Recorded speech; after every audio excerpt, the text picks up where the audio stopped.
Hey guys, Brian Rayos here with E-Man Games. I'm here at YCS Dallas, which is really just YCS Fort Worth, but that's besides the point. Where I just managed to get top 32 at the event. I'm really happy, even though I did just lose, but it's okay. I'm 3 for 3 here in Texas, so I'm really happy about that. And overall, it was a really great event. I really liked my deck. I had a really good time, and I'm just happy to be back in the top good again. Before we start, I'd like to do shout-outs because I have a lot of shout-outs, and I know I will forget. So, first shout-out obviously goes to Erikin. Always shout-outs to him, owner of E-Man. Shout-outs to the team, of course, but specifically I want to give huge shout-outs to Paulo, Christian, and Alberto. I decided to play their deck, which is like the normal summon Orcus deck, and I hadn't played this deck before, so I picked it up on Thursday, and I just relied on their assistance and their advice on learning like the ins and outs of this deck, and so their help really came through. Like without them, I wouldn't have been able to do as well as I did. So I really appreciate your assistance, and of course, it's their creation. So I gotta give all hats to them. Shout outs to the rest of the team, shout outs to Team Big Dog, the OGs, Caesar, Francisco, Remigio, Nuco, Mueller, and Guillermo. Shout outs to you guys. Shout outs to the people that let me borrow cards. Shout outs to Eric for letting me borrow the Mathematicians. Shout outs to Dennis, Petty Guap, letting me borrow the Dangers. He's still in top good, so good luck to him. And huge shout outs to Brian for letting me borrow the Phantasmes. Shout outs to our boy Alberto from Frank's. Check out his shop, TCG Empire. And shout outs to our local Murillo Digital Systems. Make sure to check them out in Hawthorne. But other than that, let's just get straight into it. So yeah, as I mentioned, I decided to play their Paulo, Christian, and Alberto's deck, which is like normal, as we call it, normal summon Orcus, because we play 7 of impactful normal summons. 3 Scrap Recycler, 3 Mathematician, Armageddonite. These are the best cards in this deck, because this deck plays different than your normal Orcus deck. You want to open one of your normal summons because they play around Nibiru and they get you to your Orcus, like your defensive cards with return, all by playing around Nibiru. And Nibiru is so popular that you have to play around this card. So these cards are like super important. Every time I drew one of these cards, I'd win. And if there were more normal summons, I'd play them. But the thing, like, Ibli doesn't do the same function as these cards because you can still get hand trapped on Mermaid and you'll lose because of that. Or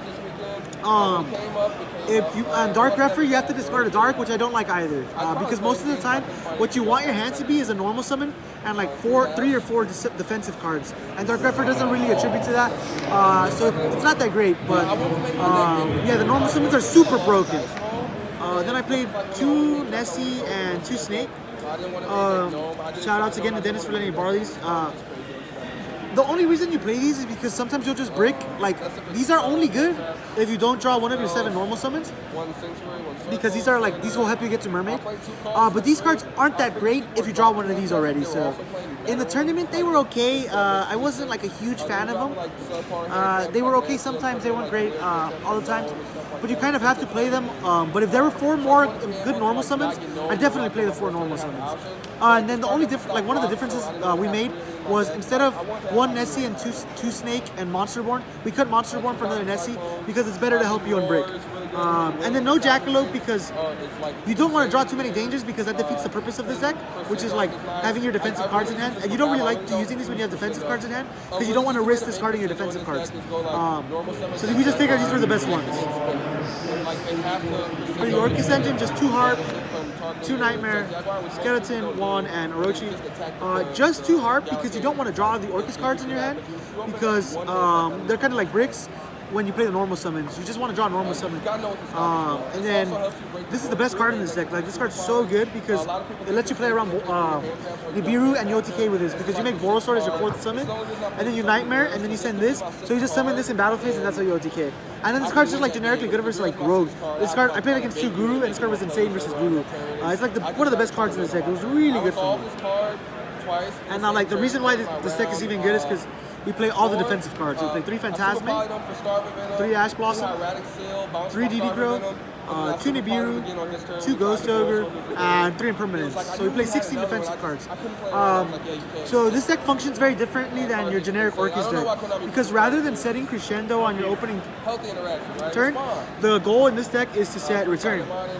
Because with Return, what you do is you do your normal summon, either Mathematician, Armageddonite, or Scrap Recycler. You send Harp, you summon Nightmare, you make Alatea, you Nightmare, you send Wand, you summon back Nightmare, and then you shuffle back Wand with Galatea, and you set Return, and you return away the Nightmare, and you draw 2 cards, and when you're playing 16 defensive cards, you're almost guaranteed to draw at least 1 or 2.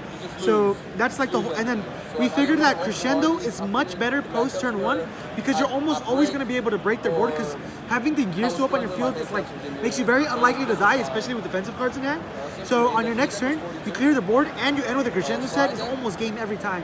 So this was really good. One of the differences I made between my deck and then Paulo, Christian, and Alberto's, I made deck DD Crow over Valor. Lunalight got so popular that DD Crow just I felt was more warranted to play over Valor. And I played against 3 Lunalight and I 2'd all of them. Like this DD Crow is super good, and it's just generically good versus like all the Orcus variants, and even versus Cyber Dragon Orcus. Sometimes if they just when you DD Crow core, their turn can end. So this card was really good. And then I made deck 2 Ogre, which is a little awkward. But the way that this deck works makes it really like mediocre versus like not great decks. So there's like True Draco, it has a difficult matchup, Sky Striker has a difficult matchup, Guru has a difficult matchup, and I wanted defensive cards that were good against those type of decks, and Ogre was the best one. And Ogre is also just like actually pretty good against Lunalight. So I decided to play Ogre, and it worked out for me. It was really good.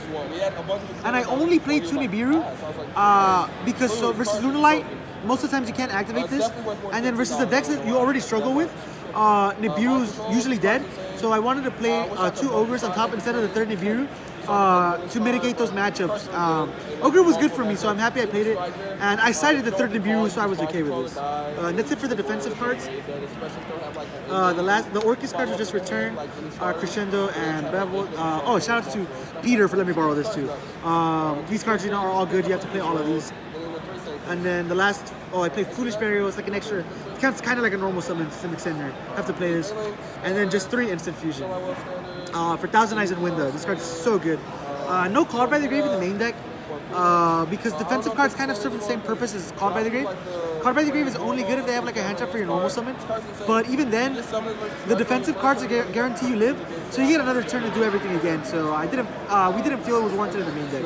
So that's it for the main deck. I played 41 cards. Yeah, 41 is the best number, so listen to me.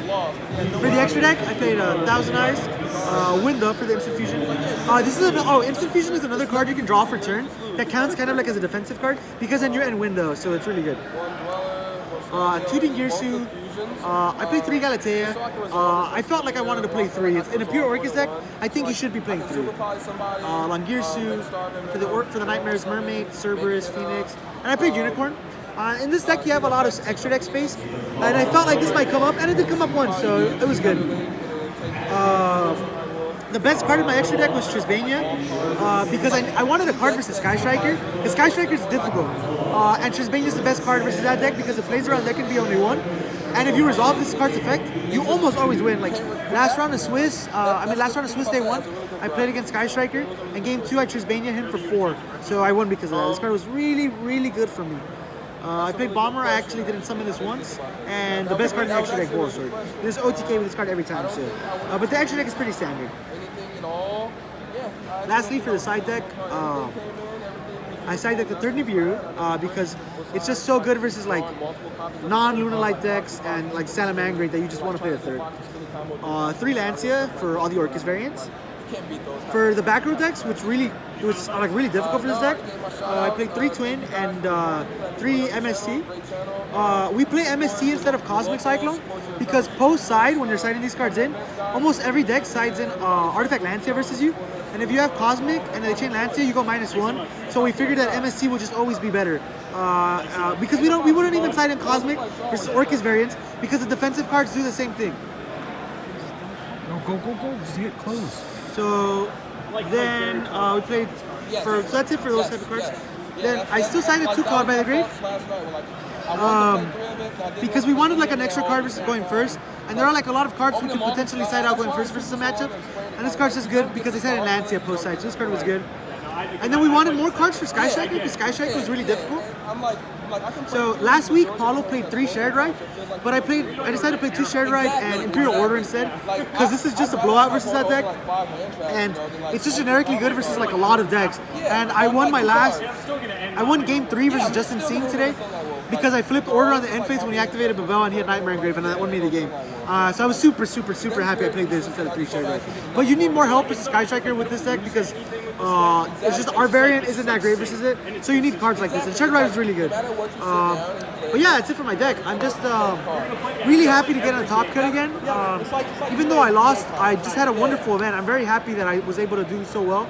And I hope to continue topping again. I'll never play a bad deck again. So yeah, of course, shout outs to the team. Make sure to check out our YouTube channel and subscribe, our Facebook page, our Instagram page, our card market, everything.